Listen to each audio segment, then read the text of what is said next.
Howdy folks, and welcome to a completely subjective ranking video from yours truly, Yami Noob. We are talking about the best looking motorcycles for 2026. Now, as many of you in the comments are very prone to tell me, beauty is in the eye of the beholder. There's been many bikes that I thought looked awesome, really enjoyed, and people in the comments sound off and tell me I am horribly wrong and that it's ugly and nobody should ever like it. But here's the thing, in ranking today's video, I gotta say, some of you guys might have a point. The more I look at these modern motorcycles, the more I kind of think that they are ugly. So how are we doing it for today's video? Well, I have 12 motorcycles from each manufacturer, which I think is their most beautiful bike. Then I'm gonna rank each of those until we find the most beautiful bike from all of the manufacturers. I picked all the major manufacturers, all the big hitters. I didn't do Indian or Harley because quite frankly, that's just simply not my lane. So let's start off with the ugly duckling for today's video.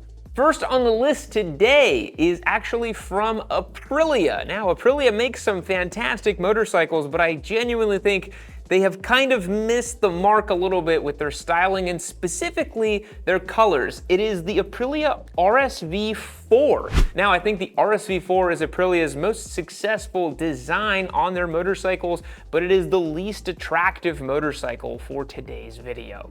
I think Aprilia's new zebra stripe multicolored thing is just simply doing a little too much. Combine that with the fact that this is an older platform that keeps getting revisions, and you really do get the sense that this is a bike that probably shouldn't have ended up looking this way because they keep tacking on different winglets, different design elements, different cutaways, and I just think it's not all that successful. You also get pretty limited color options with Aprilia nowadays. You only get one or two or maybe three colors in each of their bikes. And the RSV4, although it is their most successful looking motorcycle, you can only get it in the factory with the crazy white, red, and purple kind of paint job, or the base model with that blue. And I think the blue probably looks a little bit better, but honestly, neither one of them looks very good. It's loud, it's flashy, it's splashy, but in a way that just doesn't really appeal to me.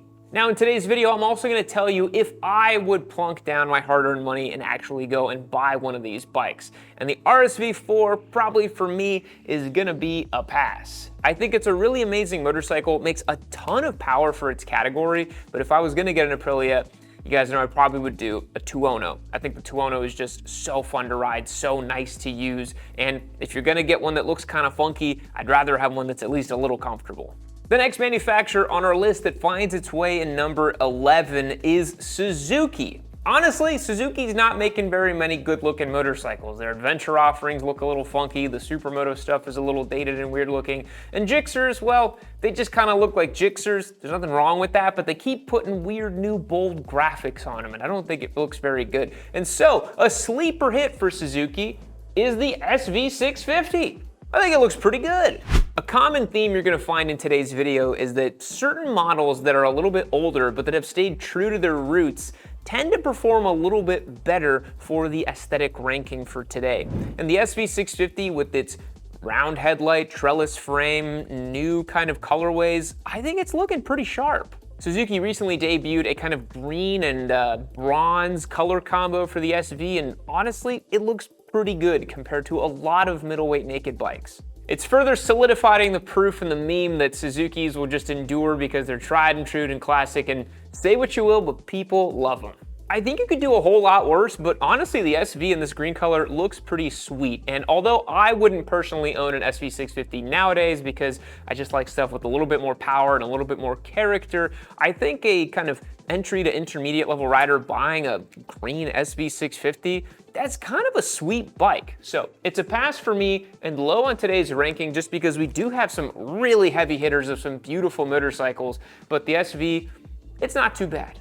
Our next manufacturer is Yamaha, a brand that's known for making the crazy R-bike styling, the MT bikes, the XSRs, and honestly, when you really look at Yamaha's lineup, there's not that many bikes that you could genuinely say are beautiful or evocative or really capture the imagination like R-bikes of old. So I think their most successful motorcycle is the Yamaha R7. You know, it doesn't have any winglets, it's a relatively clean and clear design. The R9 has those crazy like lunch tables on the front of it. The R1's grown the crazy mustache winglets as well.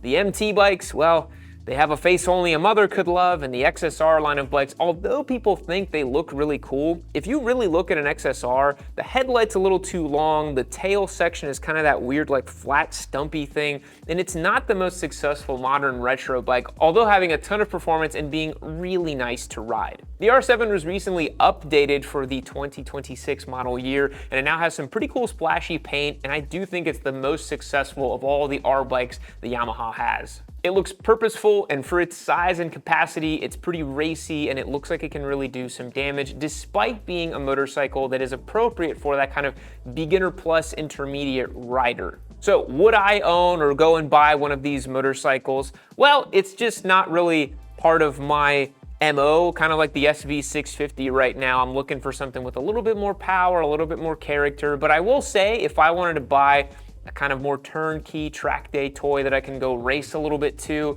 R7 is a good pickup, I gotta say. So you know what, I'll put a question mark right here. Maybe I get back into racing twins and then who knows. All right, this next one really pained me to put this manufacturer this low, but you gotta call a spade a spade. It is Triumph, and I do think their most successful design, it's not a speed triple, it's not a speed twin, not a street triple, I think it's the Rocket 3. I know, you guys are probably thinking I'm a little nuts for that one. Triumph historically is known as being a relatively conservative brand. Their styling and their color options and all the stuff that they do tends to err more on the side of sophisticated rather than splashy, loud, and crazy. You know, we saw that RSV4, it's kind of a zany color combination. Triumphs are always kind of that James Bond sophisticated vibe, even in their sportiest configurations. They always have more muted colors, more neutral colors, and the Rocket 3 kind of throws that all out the window. I don't know how Triumph can pull off selling a 2.5 liter cruiser with a 3-cylinder engine, but the way this engine is mounted, the big 3-cylinder sticking off the side, the length and girth overall of this motorcycle, I think just evokes power and presence and just a kind of crazy thing. We had one of these a while back as a loaner bike, and I'll tell you this, pulling into a parking lot with a Rocket 3 really tells you how it kind of captures people's attention and imagination. Even if you know very little about motorcycles, you can just see the engine in the middle of this thing, and it is absolutely gigantic. It looks crazy, it looks out of place, and it's zany, and I love that type of design. With a single-sided swing arm, a stumpy, purposeful tail, a big, wide, flat gas tank, and just something that says, you know what, I'm here to party. I think the Rocket 3 looks really cool, it's unique, but it's not necessarily classically beautiful in the sense of it being the best looking motorcycle. Now, if you're asking me, Yam, would you own one?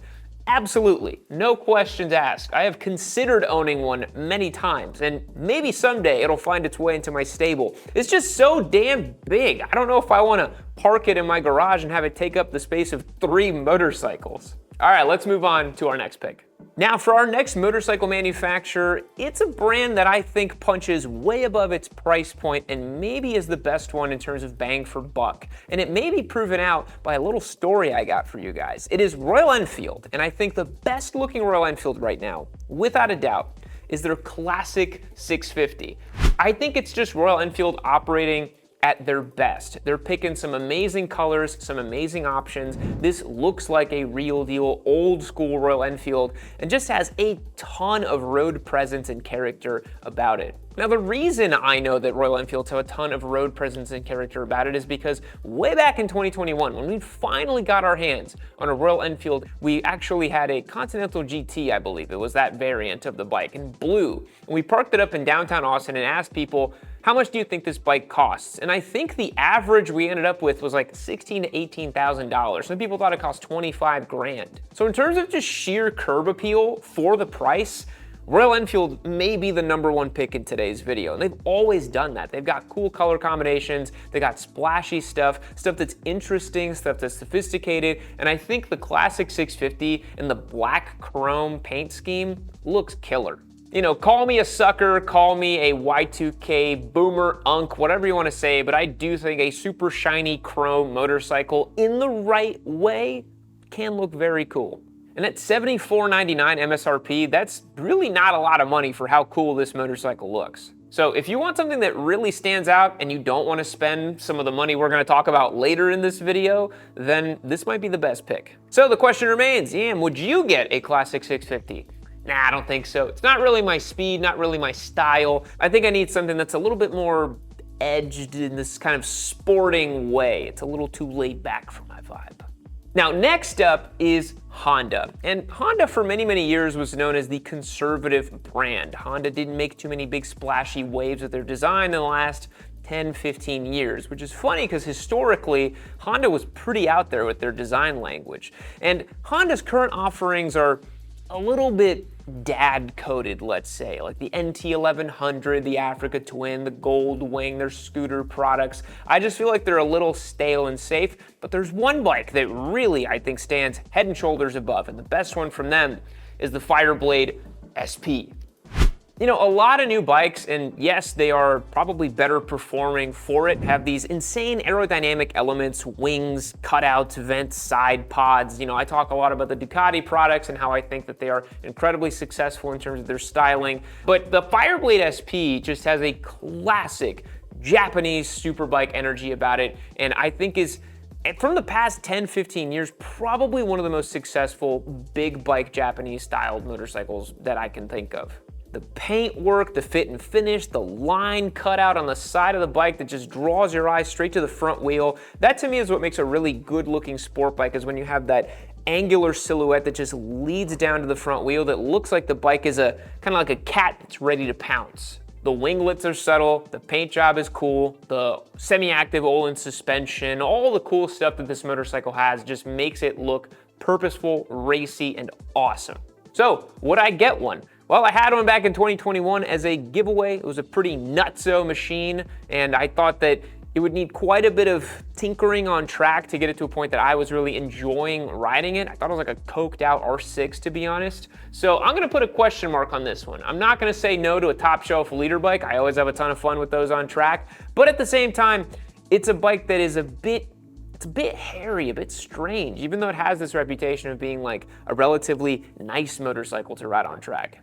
One of the most humbling experiences in motorcycling is when you confidently leave your house on a beautiful spring day, only to be fighting for your life 25 minutes later in biblical rainfall because you were foolish enough to trust the basic weather app. Every rider's been there. You see blue skies and you think, yep, we're good, let's go for a ride. And the next thing you know, you're hydroplaning behind a lifted Dodge Ram while your visor fogs up like a bathroom mirror. You don't have a pin lock system? Weird. It turns out that you don't need to experience that anymore thanks to the Weather Pro app. This has become a crucial part of my pre-ride ritual. It uses real-time radar tracking so you can literally see storms moving toward you instead of getting just some vague little rain cloud icon. And here in Texas, it's been raining a ton lately, so I kind of want to know if I'm going to get rained on. It also sends severe weather alerts before things actually get bad, which is super helpful for planning longer rides. It's updating constantly so you can actually trust the information instead of gambling your entire afternoon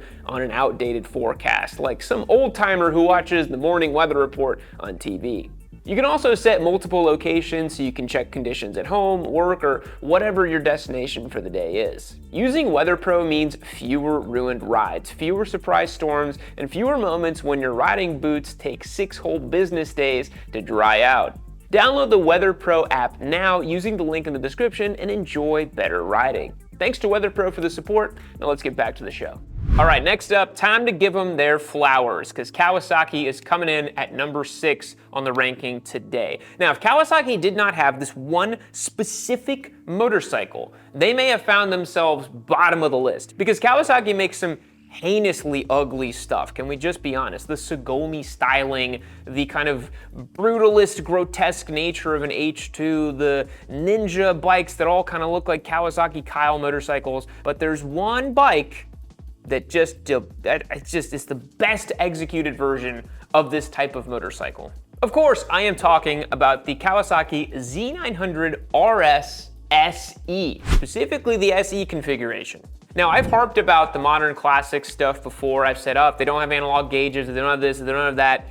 You know, the XSR 900, I think it's doing a little too much with its styling. The Z900RS, with the metallic paint job, with the orange on top, the gold fork, it just looks amazing. The gold wheels, the shelf seat, just the analog dials, this bike has everything going for it. In terms of a modern day UJM, I think it just about is perfect. And it's interesting because Honda would have actually made its way further up if they still had that old school CB1000R with the single-sided swing arm, but they don't make that bike anymore, so Kawasaki actually usurped them because I do think the Z900RS is a better looking bike than anything else we've talked about so far. So, beautiful execution, great looking motorcycle, really nice. What's not to like? And that remains a question. Yam, would you get one?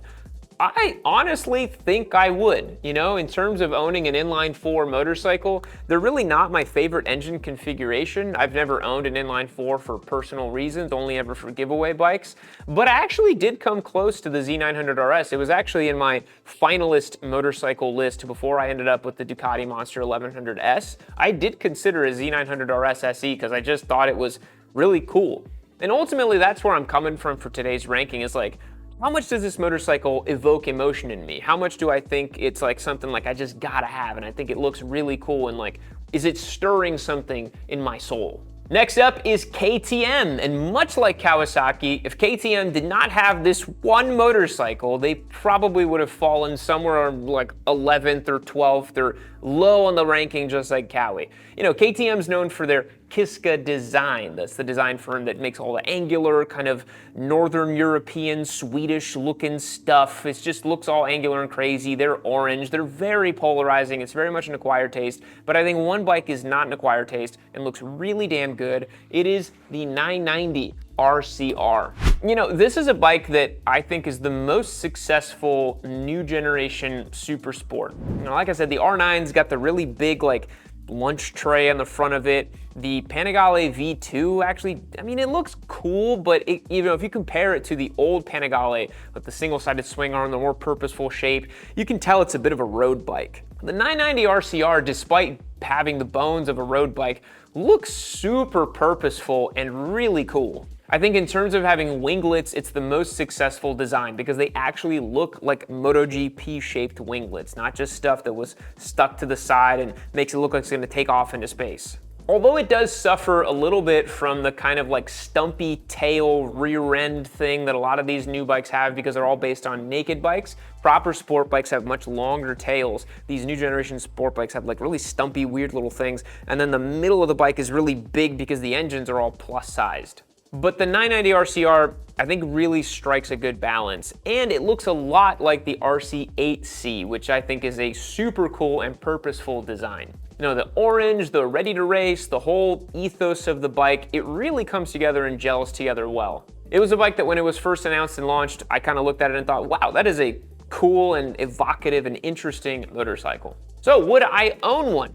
Maybe as a giveaway bike. I don't think I'm ready to commit to KTM as my track bike or my road bike or anything like that, so I'm gonna put a question mark on this one. I think it could be interesting, but maybe it wouldn't be a bike I would initially reach for.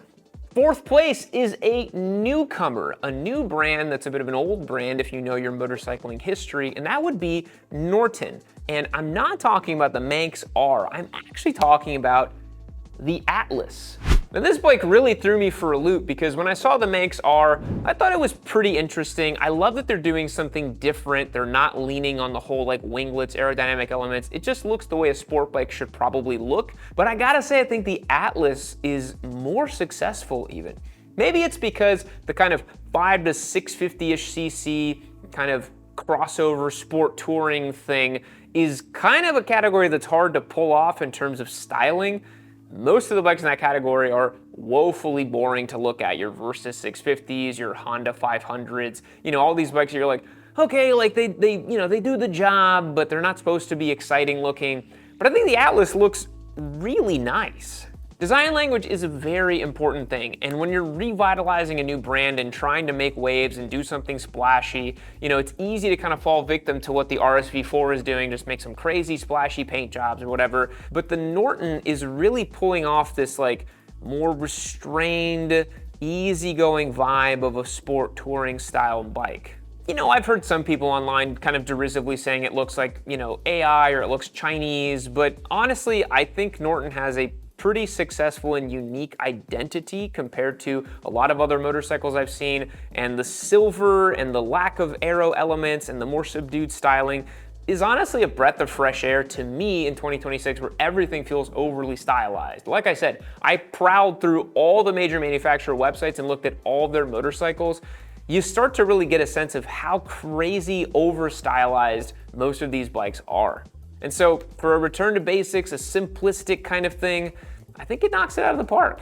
So would I own one? Well, if they maybe made one with a 21-inch front end that could maybe replace my Touareg, maybe, you know, maybe I would. But for now, in this kind of cast wheel configuration, probably isn't a bike that I would get much utility out of. So I'm gonna go ahead and mark an X on it.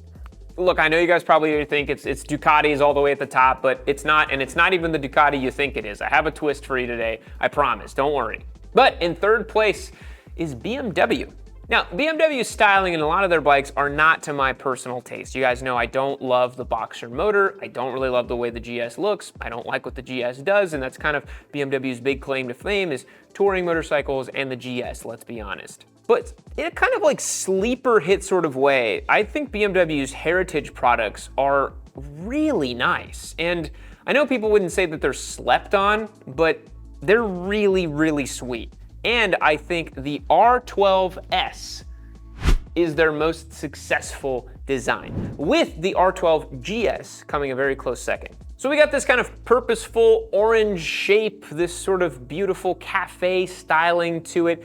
And the Boxer engine, although not my preferred engine layout, you got to admit it does look like a beautiful jewel hanging from the motorcycle's underside. I've sampled several BMW products over the years, and I have to say their attention to detail and the way that they go about their business is really impressive. It's built to a very high standard, and as such, it does command a pretty expensive price point at $22,000. You know, but the wire spoke wheels, not a lot of people are doing that nowadays. Triumph used to do that with the Thruxton, they don't do it anymore. You know, all these hallmarks of things we loved in the kind of beautiful classic motorcycle style have all been kind of taken away. And again, that's kind of the theme I've seen in this video is like, when you go back to the basics and you strip things down and create a purposeful shape, you get a really beautiful motorcycle. So would I own one? Well, you know, it has a Boxer engine, so I personally wouldn't get one, but I gotta say, I would take a long, hard look at it because it just is so darn pretty. Now, number two, we finally get to Ducati. As everyone knows, Ducati makes a lot of beautiful Italian motorcycles that many people put up as posters on their wall. But my hot take is that a lot of their new stuff is leaning more towards purposeful and less towards beautiful. And I think that the last generation DesertX, which is still for sale according to their website, is their most successful design. So many people on the channel know I'm a bit of a Ducatisti, kind of a purist when it comes to these things. I like older Ducatis, and I think that they had a very special allure and vibe about them. But a lot of the new stuff has kind of lost a little bit of that charm, I'm not gonna lie. I remember looking at the old Panigale V2 versus the new Panigale V2, and I understand the new V2 is a better motorcycle for more people, but that old V2, when you sit them side by side, you're like, there's no comparison. This bike is gorgeous in the way that it looks. And I've just noticed over time, Ducati has just done that where each generation of bike becomes better, but not quite as beautiful as it used to be. And hey, maybe chasing ultimate performance, you know, you gotta sacrifice a bit of beauty at a cost. So the DesertX comes into play here because the DesertX to me, when it was released, was such a unique and interesting design. The LED twin round headlights, the kind of 80s Dakar racer thing, I just found it so interesting and great to look at. And it was a bike that I considered so many times for purchase. And if Aprilia probably hadn't facilitated my Touareg 660, maybe I would have got a DesertX, but the price point is a little spicy even for my liking. I have to say though, the new version DesertX with the V2, oh my God, why did they make the eyes squinty and they changed the whole thing and it just, the whole point of those eyes was to keep them round. It's like, why did you make them squinty? It looks so silly now. It looks like the bike is doing this to you, you know? It just looks terrible. But for now, this one is still for sale, so it is a technicality for new motorcycle, but I think it's such a great looking bike. It just looks so cool, it looks so purposeful, and it's hard to make an adventure bike look nice. You know, it's really difficult to make an adventure bike look like something you'd actually want to own and not just have it be something where you're like, you know, kind of like we were talking about the Atlas and the 500cc bikes, where you're like, okay, like it looks that way, but it serves a purpose. So would I own a DesertX of the last generation? Absolutely. Really cool bike, would happily do one, would really enjoy my time with it. Very nice machine. So what could number one be? So as I mentioned at the top of the video, looks are subjective, and this is just my personal taste and what I think looks cool. And this manufacturer is very interesting. It's MV Agusta. Now, MV Agusta makes a lot of hyper stylized things that they call motorcycle art, bikes that are probably designed to be parked in some Saudi prince's apartment somewhere. But there's one model that I think is just so achingly good looking, and I just think is one of the greatest sport bike shapes of all time. It's the F3RR, baby. Now, the F3RR has been around for a long time, and as I said, a lot of these older designs have tended to age a little bit better than some of the new stuff because they're not as stylized. But they have a version of this one in Rosso Ago and Argento Ago. It's this like kind of white and red thing, and it is so drop dead gorgeous beautiful that I just want to buy one just to look at it. All the little details on MV Agustas are just fascinating. The triple exit exhaust, or you can swap in the race Acra system from the factory, the single-sided swing arm, just the lines of the bike, the purposeful shape, it's just perfect. It's the little details too on the F3 that I think are really cool, like the front fender is a black carbon fiber and the underbelly is black as well. I think that almost always looks best with motorcycles, especially sport bikes. You make the bottom darker and then you pull color towards the top. Being that it's an old school sport bike, it's got that purposeful tail, the trellis frame attached to the subframe. The front end looks a little like a Gixxer, but I just think it has all the right notes to it. The other side of the swing arm, of course, because it's single-sided, has that exposed hub and then it kind of warps its way back into the engine. They're just so pretty, and you could just sit and stare at one for hours on end. I just think these look amazing, and in terms of sport bikes, probably one of the greatest designs ever concocted, at least for the modern era. And again, they're selling these new, so I can put them in here, even though this design is, I think, at least 10 or 12 years old. So, would I own one? Absolutely. I got the chance to sample one of these in RC trim back in 2020, I think, and I thought the bike was fantastic. I thought it was great. It's the 3-cylinder sport bike of my dreams. It makes all the right sounds. It does all the right stuff. Looks amazing. It would be really, really hard to pass up one of these. And maybe if I've got a spare 25 grand lying around that I want to light on fire and I want to send my Daytona off into the good night, I will just pick up an F3RR and just slightly tweak a few things here and there and just make it that beautiful track day dad toy. And that'll sort of complete my holy triumvirate of Italian ridiculous motorcycles in my stable. Maybe I'll go full Italian. I don't know.